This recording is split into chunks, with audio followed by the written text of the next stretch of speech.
D ఎగిరిపోయింది. చూస్తూనే ఉంటే బి ఎగిరిపోయింది, డి ఎగిరిపోయింది. నవ్వు ఇక్కడ చూడండి సార్, 14 పెద్ద నంబర్ ఇచ్చినా ఇట్లా చూడొచ్చు. 14 అనేది 7తో డివైడ్ అవుతుంది, 416 అనేది 7తో డివైడ్ కావట్లేదు, తీసేసి రైట్. మనకు బీసీడి అది పెద్ద నంబర్ ఇచ్చినా, 4 డిజిట్లు ఇచ్చినా, 5 డిజిట్లు ఇచ్చినా, 6 డిజిట్లు ఇచ్చినా లాజిక్ ఎలా చూడాలి? 5th root of 416. దయచేసి దానికి కారణాంకాలు చేయొద్దు సార్, దానికి కారణాంకాలు చేయకూడదు రైట్. ఇదేమో సరి సంఖ్య, దీన్ని పవర్ 5 చేస్తే ఇది బేస్ సంఖ్య, ఇది బేస్ సంఖ్య. బేసి ఇంటూ బేసి ఏమవుతుంది? బేస్ సంఖ్య.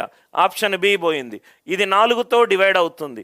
ఈ 14 అనేది 4తో డివైడ్ కావట్లేదు. 3/5 ఎట్లయినా 4తో డివైడ్ కాదు. ఇది పోయింది, ఇది పోయింది. 14 7తో డివైడ్ అవుతుంది. క్వశ్చన్ 7తో డివైడ్ కావట్లేదు.